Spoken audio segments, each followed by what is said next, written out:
Bismillahirrahmanirrahim. Assalamualaikum warahmatullahi taala wabarakatuh. Alhamdulillahi rabbil alamin wa sallallahu ala sayyidina Muhammadin wa ala alihi wa sahbihi wasallam amma ba'du. Saya mendapati video Habib Rizik ya, dan untuk sebagian kalangan mungkin Habib Rizik ini ya kontroversial, kemudian pembicaraannya itu tidak banyak membahas tentang ilmu. Tetapi kalau misalkan kita memang meneliti dan menelaah apa yang beliau katakan, itu ilmunya banyak ya, bisa kita lihat dan kita bisa reflektif, kita bisa refleksi, kemudian kita bisa melihat impian beliau itu bukan untuk memecah belah umat sebetulnya, tetapi ingin ingin mengaplikasikan syariat begitu. Dan mengaplikasikan syariat ini ada dua bentuk begitu ya. Ada bentuk hukum-hukum secara umum yang dipaksakan, kemudian ada bentuk-bentuk hukum secara umum yang sifatnya itu pribadi.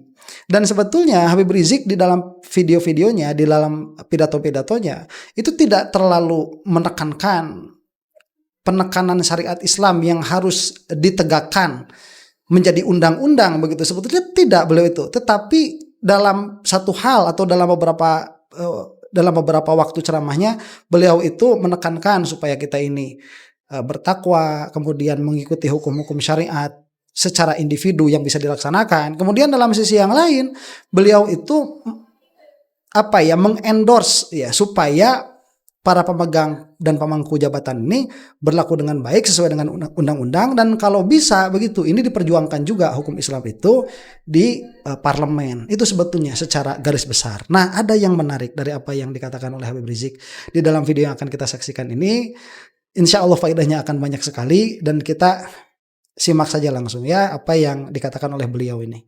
Nah, Bapak Ibu yang saya cintai, di hari jadi desa Cimacan ini saya ingin mengingatkan, kalau desa kita ingin makmur, desa kita ingin berkah, desa kita ini ingin diberkahi oleh Allah, kuncinya tingkatkan iman dan takwa. Sebab Allah berjanji dalam Al-Quranul Karim, wallahu subhanahu wa ta'ala qala walau anna ahlal qura amanu wattaqau lafatahna alaihim barakatim minas sama'i wal ard walakin kadzabu fa akhadnahum bima kanu yaksibun. Shadaqallahul azim. Dalam ayat ini Bapak Ibu yang saya cintai, ada janji dan ada ancaman. Ada kabar gembira tapi juga ada peringatan, di mana Allah nyatakan walau anna ahlal qura, kalau penduduk desa-desa, penduduk suatu negeri, penduduk di mana saja wilayahnya, amanu, mereka beriman kepada Allah, wattaqau, dan mereka bertakwa kepada Allah. Takwa itu artinya Bapak Ibu yang saya cinta, tidak lain dan tidak bukan adalah imtitsalu awamirillah wajtinabu nawahihi, menjalankan segala perintah Allah dan meninggalkan segala larangannya. Jadi Islam ini simple saudara. Apa yang Allah perintahkan kerjakan, apa yang Allah larang tinggalkan, itu aja. Dan itu tiket kita untuk mendapatkan rahmat Allah, untuk masuk ke dalam surganya insya Allah. Nah, ternyata iman takwa itu pun tiket untuk mendapatkan keberkahan. Allah nyatakan wala anna ahlal qura amanu wattaqau, jika penduduk desa-desa, negeri-negeri, wilayah-wilayah, saudara, mereka beriman dan bertakwa kepada Allah, Allah nyatakan la fatahna alaihim, niscaya pasti akan kami buka atas mereka. Kami buka untuk penduduk desa tersebut, penduduk negeri tersebut. Apa yang dibuka oleh Allah? Barakat, aneka ragam keberkahan. Oke, ya. Kita telaah dulu ya sedikit-sedikit. Jadi ini kan sedang dalam keadaan memperingati satu lembur begitu ya, Cimacan tadi itu. Nah, Habib Rizik di sini kan mengeluarkan satu ayat, yang mana ayatnya ini kalau dilihat dari segi mantik itu adalah kias syartiyah ya, jadi kias syartiyah. Jadi kalau Imam Ghazali itu menyebutnya mizanut talazum. Jadi kelaziman nih, jika A maka B. Nah, jika penduduk satu negeri itu, ini jikanya ya, jika penduduk satu negeri itu beriman dan bertakwa, maka, nah ini makanya, akan kami buka bagi mereka itu berkat-berkat yang banyak. Itu saking banyaknya itu pakai jamak muannas salim begitu ya. Nah, dari sini kalau kita lihat dari segi lugha, ini kan syarat masyrut. Ada adat syarat, ada jawabnya. Kalau dilihat dari segi mantik, ini ada muqaddam, ada tali. Muqaddam dan tali, muqaddamnya mana? Apabila suatu penduduk negeri beriman dan bertakwa, itu muqaddamnya. Talinya apa? Maka akan dibukakan bagi mereka itu berkah-berkah yang amat sangat banyak. Demikian.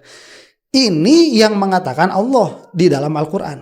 Maka kelaziman ini pasti terjadi. Nah, kita akan lihat nanti ya, perkataan Habib Rizik ini mantiki dalam hal ini. Jadi yang mengatakan Habib Rizik bukan ulama itu orang nggak tahu ilmu begitu. Ini yang mengatakan Allah, berarti ini adalah janji yang pasti. Yang mana apabila muqaddam terjadi maka tali pasti terjadi. Apabila syarat terjadi maka masyrut pasti terjadi. Jadi apabila memang iman dan takwa ini ada pada penduduk negeri, maka dibukakan barokat itu pasti. Karena jika muqaddamnya terjadi maka talinya pasti terjadi. Dan apabila talinya tidak terjadi, barokat ini tidak ada, maka pasti iman dan takwa ini tidak ada. Nah, makanya kita ini kan Habib Rizik ini di sini, beliau itu membukakan kita jalur langit begitu. Anda pengen banyak barokah, Allah sudah ngasih pintunya, sudah ngasih kuncinya. Kuncinya itu bertakwalah, berimanlah dan bertakwa. Yang mana takwa oleh beliau tadi sudah ditakrif ya. Jadi untuk mentasdik itu kan perlu takrif tuh. Nah, ditakrif dulu, didefinisikan dulu. Yang namanya takwa itu menjalani semua perintah Allah dan menjauhi semua larangan Allah. Dan perintah Allah itu banyak, larangan itu banyak, maka nanti barokatnya akan tergantung kepada banyak dan sedikitnya perintah yang kita kerjakan atau larangan yang kita jauhi. Nah, di situ kelazimannya. Jadi bukan berkata politik dulu sebetulnya. Habib Rizik di sini tidak berkata politik dulu. Ini adalah kelaziman dari Al-Qur'an, yang mana apabila engkau itu mentasdik, membenarkan bahwa Al-Quran ini isinya pasti benar, ya itulah yang harus diusahakan kalau mau barokat. Nah, di sini kita bisa melihat Habib Rizik itu tahu lazim malzum, kemudian beliau juga tahu bahwa untuk menjelaskan sesuatu, untuk mentasdik sesuatu, untuk membenarkan sesuatu, maka kita harus mentasawur, dan beliau sudah mentasawurkannya. Ya, terlepas apakah itu tasawurnya tasawur dengan lazim atau dengan had atau dengan rosam, itu nanti urusan yang lain di dalam ilmu mantik. Nah, ini sampai sini dulu ya, kita teruskan nih. Barakat dalam bentuk jamak, barakat bukan sekedar barakah, tapi barakat aneka ragam keberkahan Allah akan buka. Minas sama'i wal ard, baik keberkahan yang Allah turunkan dari langit maupun keberkahan yang Allah keluarkan dari bumi. Ini janji Allah. Artinya kalau penduduk suatu desa atau penduduk suatu negeri beriman bertakwa kepada Allah, Allah janji Allah akan berkahi semua sektor kehidupannya. Berkah ekonominya, berkah sosial politiknya, berkah pendidikannya, berkah pertaniannya, berkah perkebunannya, berkah daratnya, berkah gunungnya, berkah lautnya, berkah masyarakatnya, berkah pemimpinnya, berkah mata pencahariannya, berkah keamanannya, berkah semua sektor kehidupan. Saya mau tanya, ini janji siapa? Janji Allah. Sekali lagi saya tanya, janji siapa? Janji Allah. Jawab yang kompak, janji siapa? Janji Allah. Siapa yang maha menepati janji? Allah. Siapa yang tidak pernah berdusta dengan janjinya? Allah. Siapa yang pasti menepati janjinya? Allah. Siapa yang maha besar? Allah. Allahu Akbar. Sallu ala Nabi. Ini yang berjanji kepada kita Allah, zat yang tidak pernah mengingkari janji dan mustahil mengingkari janjinya. Innallaha la yukhliful mi'ad. Allah tidak pernah dan tidak akan pernah mengingkari janjinya. Kalau Allah sudah berjanji, pasti akan terjadi, ya kawan. Nah, Allah udah janji, kalau penduduk satu daerah, kalau penduduk satu desa, kalau penduduk satu negeri beriman kepada Allah, bertakwa, melaksanakan segala perintahnya dan meninggalkan segala larangannya, maka Allah buka semua pintu keberkahan. Nah, inilah yang kita maksud. Dai yang memberi peringatan. Kita ini kan sekarang sedang di dalam masa orang-orang itu menyimpulkan perkara dari data ya. Kenapa Indonesia ini miskin? Kenapa Indonesia ini indeks kebahagiaannya rendah? Itu pasti dikait-kaitkannya kan dengan GDP, dikaitkannya itu dengan korupsi, dikaitkannya itu dengan ketersediaan lapangan pekerjaan. Itu kan pola pikir, bukan pola pikir Muslim sebetulnya. Itu pola pikirnya ya pola pikir orang-orang yang katakanlah materialis ya, sehingga tatkala melihat sesuatu itu mereka tidak mengambil solusi dari Al-Qur'an. Al-Qur'an itu sudah ngasih solusi. Kalau kamu mau berkat, iman dan takwalah, begitu. Selesai. Yang lain itu akan selesai dengan sendirinya. Kalau kita ini menetapkan masing-masing dari diri kita, di dalam diri kita itu apa?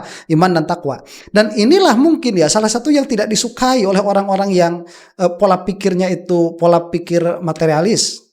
Ya, itu kan apa? Itu kan tidak ilmiah dan lain sebagainya. Itu urusan ya. Kita bisa berdebat dalam hal itu dengan perdebatan yang sangat panjang. Cuman poinnya, kita ini kan umat Muslim.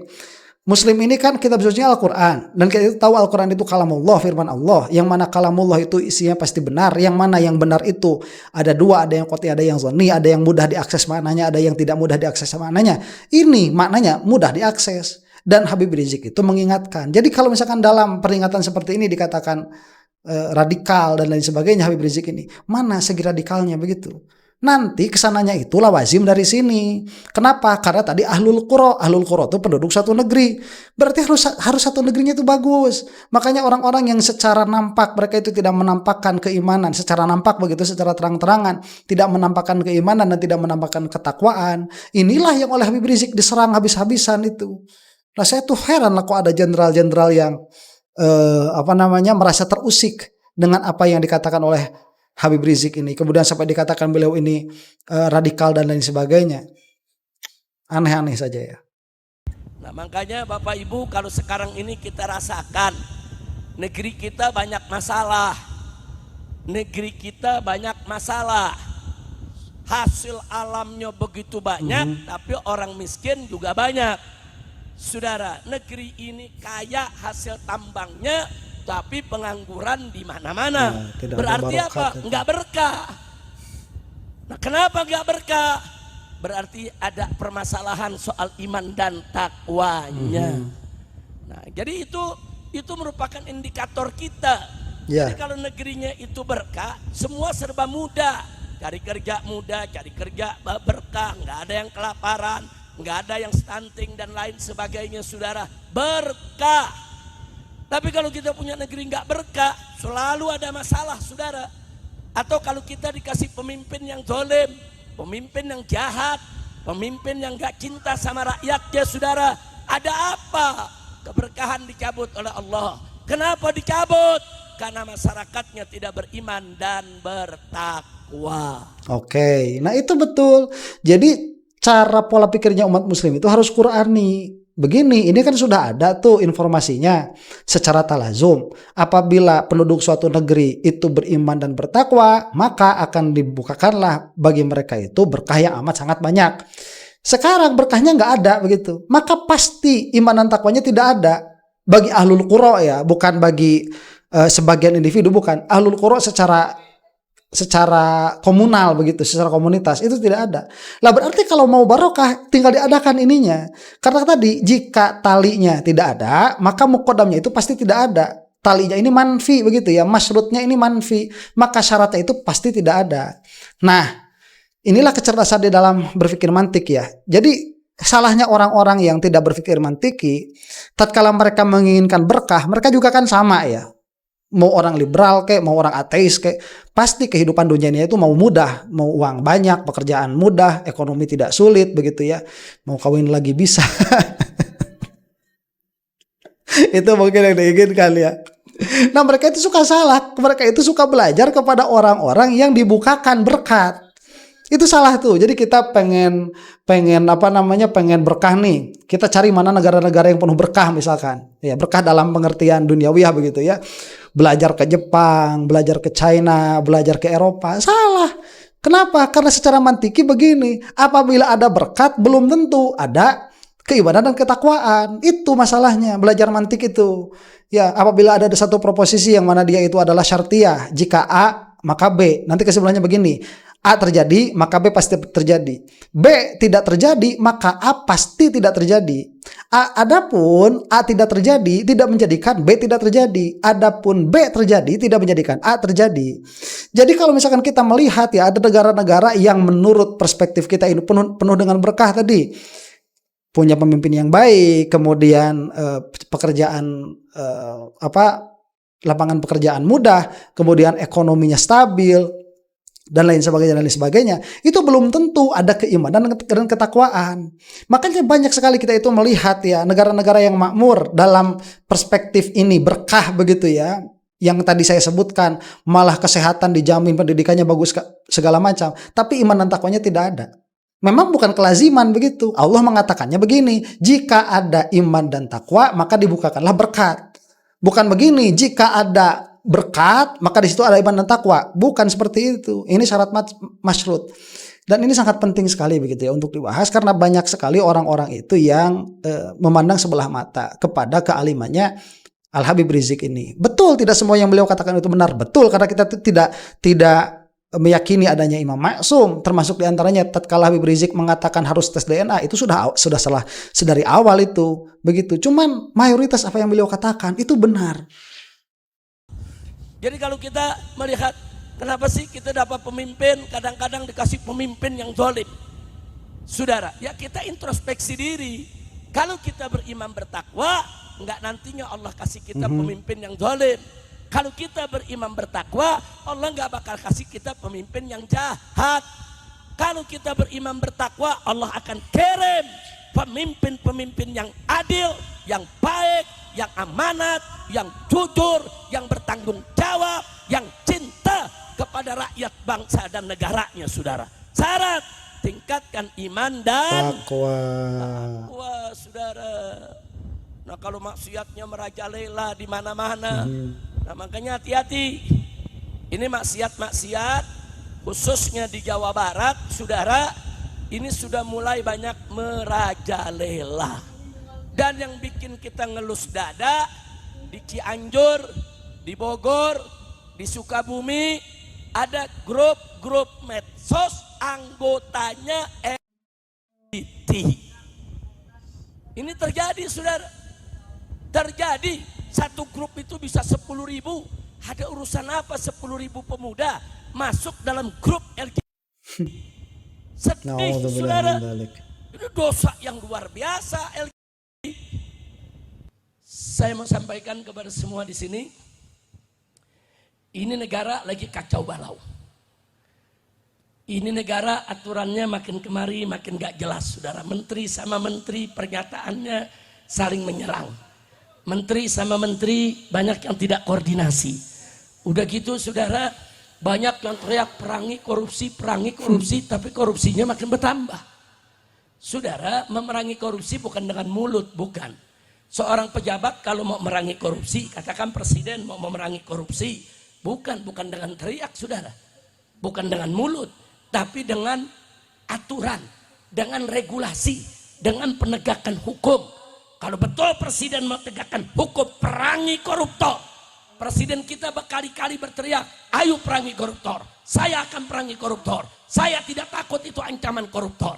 Sudah bagus kalimatnya, sudah bagus kata-katanya. Tapi sekarang yang kita minta adalah actionnya, tindakannya. Korupsi nggak bisa dihapus dengan kata-kata. Korupsi nggak bisa dihapus dengan teriak-teriak. Korupsi nggak bisa dihapus, saudara, dengan retorika. Korupsi hanya bisa dihapus dengan penegakan hukum. Tangkap semua koruptor, jebloskan mereka ke penjara, hukum yang berat tanpa pilih bulu. Setuju tidak? Setuju. Setuju tidak? Setuju. Takbir. Allahu Akbar. Saya berkali-kali sampaikan, saudara. Oke, sebelumnya ya. Nah, nanti kenapa Habib Rizik itu marah-marah? Ya tadi kan kita ini muslim ya. Muslim itu ya begitu. Patokan benarnya itu Al-Qur'an dan hadis ya. Dengan pemahamannya harus ditasih betul tuh. Itu kan jelas, barang siapa atau apabila suatu penduduk negeri itu ada iman dan takwa, maka akan dibukakan barokat-barokat. Ini kan berarti komunal. Nah, secara komunal kita ini sudah muslim ya. Tetapi tadi sebagaimana dikatakan oleh Habib Rizik, banyak sekali kelompok-kelompok yang mana mereka itu melanggar syariat. Saya tidak mengatakan melanggar hukum negara ya, melanggar syariat. Melanggar syariat yang mana berarti tidak ada takwa di situ. Itu terang-terangan menampakkan diri mereka tanpa ada penanggulangan, tanpa ada reaksi yang tepat kepada orang-orang yang menampakkan kemaksiatan itu dari negara. Kemudian tatkala kita ini ya, yang sama-sama satu negeri, sama-sama muslimnya, ini mau mengingatkan, nggak boleh. Begitu. Terus siapa yang mau mengingatkan kalau begitu? Kemungkaran mau dibiarkan? Makanya kan ada peringatan-peringatan seperti ini daripada alim ulama. Kalau bukan Habib Rizik siapa coba? Apa kita lihat dari ulama-ulama yang katanya Nahdlatul Ulama itu yang nahi mungkar? Kita lihat nggak? Ya, mereka gereja aja dijaga ya. Bukan berarti itu jelek, bukan. Dalam satu hal mungkin itu bisa positif. Tetapi di mana nahi mungkarnya? Kalau kekafiran pun itu sudah dilindungi. Di mana? Jadi akhirnya ya begini, itu kan urusannya polisi. Kalau mau ya Bansar sama Ansor itu hubungi polisi, tolonglah dijaga begitu. Fungsinya sebagai polisi itu menjaga kebebasan setiap penganut agama untuk melaksanakan agamanya dengan aman, dengan bebas. Itu kan cukup sudah ada itu. Kemudian kalau misalkan polisinya ini tidak sanggup meminta kepada beberapa pihak, ya silahkan. Kalau sekarang ini secara inisiatif sudah timbul dari organisasi-organisasi Islam untuk melindungi kesesatan, secara pasti itu sudah sesat itu sedari awal. Itu dilindungi dengan inisiatif mereka loh ya. Saya tidak mengatakan dengan permintaan. Kalau dengan permintaan nggak ada masalah. Saya pikir begitu. Kalau misalkan dia itu sudah dengan inisiatif, lalu kemana penjagaan akidah ini? Kemana penjagaan kemungkaran? Kalau kemungkaran yang paling besar itu sudah dilindungi. Ya, bukan secara aparat, itu mah sudah kewajibannya. Disitulah toleransi. Jadi toleransi itu bukan jadi campur aduk ya. Akhirnya kemungkaran yang jelas mungkarnya itu malah dilaksanakan. Jadi dalam pengertian apa? Dalam pengertian begini bahwa menjaga keutuhan bangsa itu satu hal ya. Melaksanakan atau setidaknya menyuarakan apa yang seharusnya dilakukan itu hal lain. Dan di dalam pernyataan setelah itu Habib Rizik mengatakan banyak sekarang itu pemimpin-pemimpin, pejabat-pejabat yang korupsi, tetapi di lain pihak banyak juga pejabat-pejabat yang menyerukan anti korupsi. Hatta ya, sehingga begitu ya, koruptor pun kalau mereka itu orasi di hadapan publik pasti anti korupsi. Lah makanya ini kan menjengkelkan bagi kita nih sebagai masyarakat, sebagai rakyat. Masa pejabat cuman bisa keluar-keluar anti korupsi? Anti korupsi itu tidak bisa dilaksanakan hanya dengan retorika. Itu sebagaimana yang disebutkan oleh Habib Rizik. Itu harus ditegakkan betul-betul anti korupsi itu. Lah kemudian kalau misalkan nanti ada pertanyaan ya, kalau gitu ngapain Habib Rizik teriak-teriak anti korupsi? Itu karena memang yang bisa dilaksanakan oleh kita cuma teriak-teriak. Yang bisa dilaksanakan oleh rakyat itu hanya berorasi, hanya bernarasi. Kita tidak memiliki kebijakan. Yang punya kebijakan kan mereka-mereka tuh sebagai wakil kita seharusnya. Sehingga apabila tidak ada yang menyuarakan anti korupsi, tidak ada yang menyuarakan ini, apalagi ditakyin dengan orang-orangnya nanti sebagaimana akan dilakukan oleh Habib Rizik, itu akhirnya menjadi pembiaran, cuman omon-omon doang. Kalau omon-omon doang mah nggak usah jadi pejabat begitu, nggak usah jadi wakil kita lah, kita juga bisa kalau cuman ngomong itu. Nah ini eksekusinya tidak bisa, eksekusinya ada pada pemegang kebijakan, dan para pemegang kebijakan ini adalah mereka. Inilah kesalnya kita. Dan tatkala kita kesal seperti ini kan sebetulnya kalau saya pribadi begitu ya, saya kan merasa terwakili itu. Masih ada alim, ada ulama, meskipun tidak banyak. Saya melihat itu ya beliau itu salah satu-satunya, kalau bukan salah satunya ya siapa lagi coba. Ya, kalau bukan beliau ini yang memang keilmuannya ada.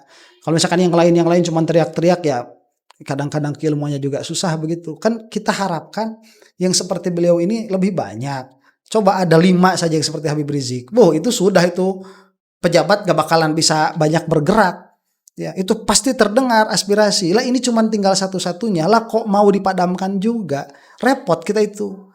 Ya, sudah susah. Apa mau dibiarkan tuh negara seperti itu? Kemudian orang muslim, orang mukmin sudah meninggalkan pola pikir Al-Quran, itu apa mau dibiarkan?